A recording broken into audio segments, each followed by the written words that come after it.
ጤና ይስጥልን የተከበራችሁ የዜና ወጃችን ታዳሚዎች እንደምን አላችሁ?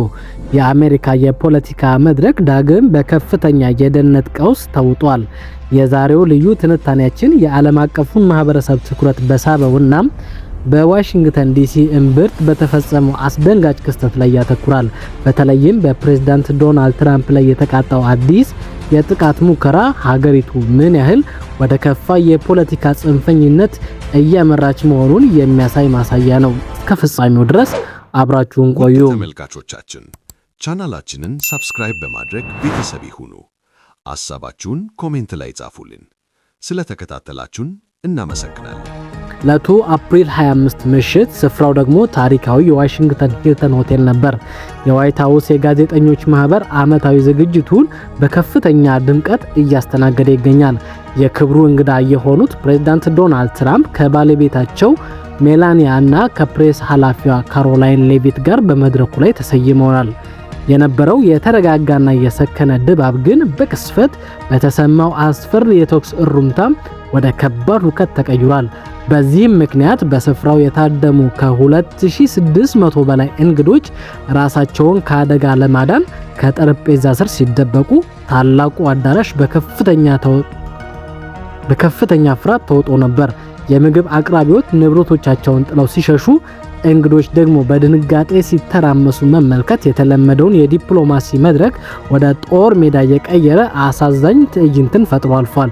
በተጓዳኝ ይህ የጥይት ድምፅ እንደተሰማ የፕሬዝዳንቱ ልዩ የደህንነት ኃይል አባላት የወሰዱት የነፍስ አድን እርምጃም አስደናቂ ነበር። አባላቱ በከፍተኛ ፍጥነት ወደ መድረኩ በመትመም ትራምፕን በሰውነት ጋሻ ከለለው ከስፍራው ሊያሰሹ ሲሞክሩ፣ ፕሬዝዳንቱ በግርግሩ መሃል ተደናቅፎም መውደቃቸው አልቀረም።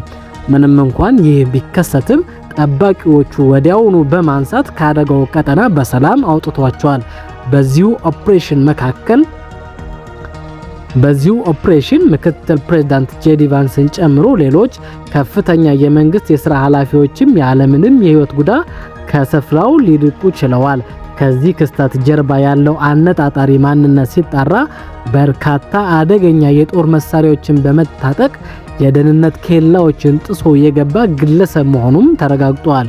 ይሁን እንጂ የጸጥታ ኃይሎች በወሰዱት ፈጣን አጸፋዊ እርምጃ ታጣቂው ህይወቱን አጥቷል። በዚህ የሞትና የሽረት ፍልሚያ መሃል አንድ ጥበቃ አባል በቅርብ ርቀት ጥይት ያረፈበት ቢሆንም የለበሰው ጠንካራ መከላከያ ጃኬት ከሞት አፋፍ ታድጎታል። ከዚህም አኳያ የጥቃቱን መክሸፍ ተከትሎ ፕሬዝዳንት ትራምፕ የሰጡት ምላሽ የብዙዎችን ትኩረት የሳበ ነበር። አጥቂውን ህገ መንግስትን የደፈረ ወንጀለኛ ሲሉ በጽኑ የኮነኑት ትራምፕ የፕሬዝዳንትነትን ስራ ከከፍተኛ አደገኛ ስፖርቶች ጋር በማነጻጸርም አብራርተዋል። በሳቸው እይታ 8% የሚሆኑ የሀገሪቱ መሪዎች የጥይት ሰለባ ይሆናሉ። ይህ ሙያ ይህን ያህል አደገኛ መሆኑን ቀድሞ ማንም አላስጠነቀቀኝም በማለት ሁኔታውን በቀልድና በቁም ነገር አዋህደውም ገልጸውታል። በተጨማሪም የፕሬስ አባላት ላሳዩት ሚዛናዊ ዘገባ ምስጋናቸውን አቅርበዋል።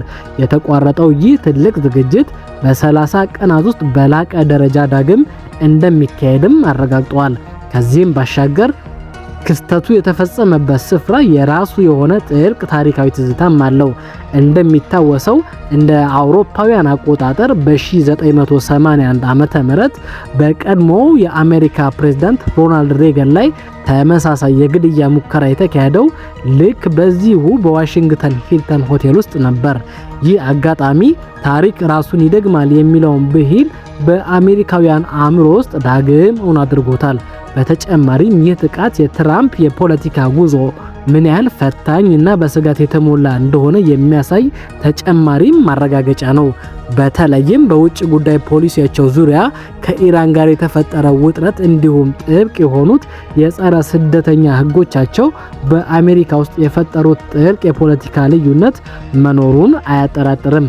ይህ ክስተት በፔንሲልቬኒያ እና በፍሎሪዳ ከተሞከሩት ተመሳሳይ የግድያ ሙከራዎች ቀጥሎ የመጣ በመሆኑ በአሜሪካ ፖለቲካ መልክዓ ምድር ውስጥ የፈጠረውን ከፍተኛ የደህንነት ስብራትና የሻከረ ድባብ በግልጽ የሚያንጸባርቅ ነው።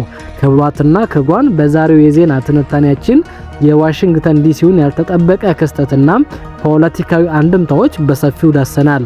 እስካሁን ድረስ አብራችሁን ስለቆያችሁ ከልብ እናመሰግናለን። ቸርን ሰንብት። ውድ ተመልካቾቻችን ቻናላችንን ሰብስክራይብ በማድረግ ቤተሰብ ይሁኑ። ሐሳባችሁን ኮሜንት ላይ ጻፉልን። ስለተከታተላችሁን እናመሰግናለን።